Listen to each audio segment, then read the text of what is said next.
Jungala mundi keomonya biadiba miele. Amboa sawa bote anama fena tena o kampo abasenge di bandoloba elimba di kalo ya loba bedi. Abinyo bese lo kotome bosoba jenela nyule kongla di kalo TV.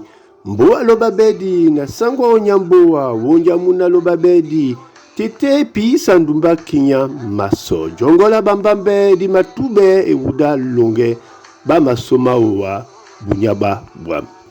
Iwongo ito na puku nde bangan bana mboa loba bedi ebeke nyolo umonya ngutu. Abinyolo makekise ebabadani mboa loba bedi.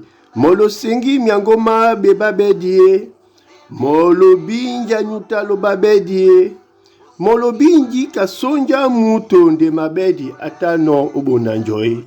Nje matakise beboko bendene jita yende sibiala beboke diba mamboa masu.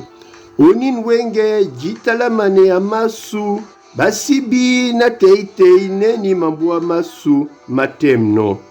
Nje pende di jita yendo jenena maposindo dingere bamene na bato mikwande di mena misibi misima wasepeto obia to sontane neni mbo wate nyima kodise eboko endene etemno bambambe bana wapulate longa yota penya waselende bembaki na masoso meyotango mama labe kwambe buka meyota kwang osi benteni mbaki osi bulele to lambo pongla nende nje obomaneno na wape otate tombele mo babe na bamabupe.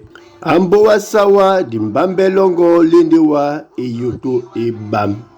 Etumte misoma nyambe weke ma tongobele no biso yene yoto momena buno biso ka jabia e matikande jongele bisona kwangde eyai penya. Ambo wa sawa tona njonjongwa dube epino umbuango tona okiye no njeyese ye penya tom osipoto tingamende poko na eyoto nyambe weke abolino owa kajabe ala tiki lobabedi oboso lobabedi omlema ambo wa sawa nyese botiamanfe nate o campo. Uposo e wongo odio ongele mbiako mabambambe bongo mumalangwena di bomba la jinda dio di sambi ko ito.